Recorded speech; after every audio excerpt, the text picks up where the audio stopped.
Daxil ediləcək n natural ədədinin sadə vurğularını tapan proqramı Python dilində tərtib edin. Baxaq, əvvəlcə hansı bir ədədin sadə vurğularını necə tapmaq lazımdır ona baxaq. Məsələn, 30 ədədini nə edirəm? İlk olaraq 2-yə bölürəm, çünki ilk sadə ədədim oldu, 2-dir. Daha sonra 15-i tapdıqdan sonra onu 3-ə bölürəm.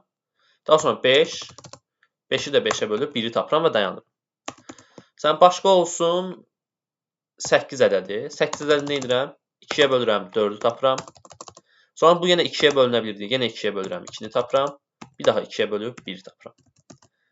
21 ədədinə baxaq. 21 ədədini 3-ə bölürəm, 7-ni tapıram. Sonra 7-yə bölüb 1-i tapıram. Bu formada nə edirik? Biz sadə vurğuları tapırıq. İndi bizdə sadə vurğuları taparkən gördüyümüz kimi xüsusi bir sıra ilə gedirik. Yəni sadə ədədlərin sırası ilə. Hansı ki 2, 3, 5, 7, 11, daha sonra 13. Bu formada gəlir sadə vurğuların sırası və biz bu sırada heç cürə ədədi silsilə və yaxud da həndəsə silsilə formasını göstərə bilmirik deyə nə edirik?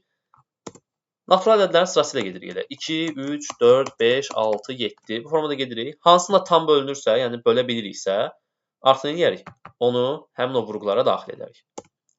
İndi baxaq.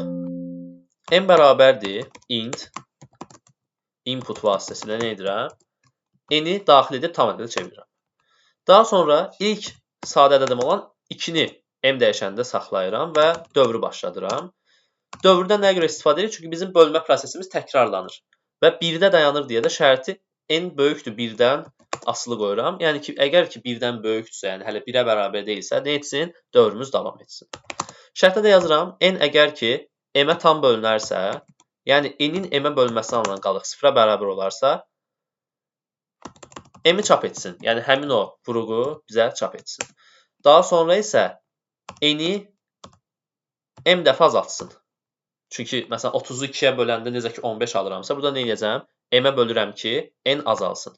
Və növbəti səfər yenə m-ə bölmə prosesi icra oluna bilər axı. Məsələn, 60 ədədini nə edirik? 2-yə bölürük. Sonra 30-u alanda bir dəfə də 2-yə bölə bilirik.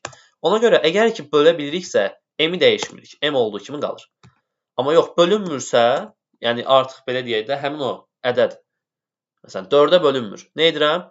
Else hissəsində m-i artırıram ki, növbəti vurğulara baxa bilək. N üzərində 1 gəlirəm.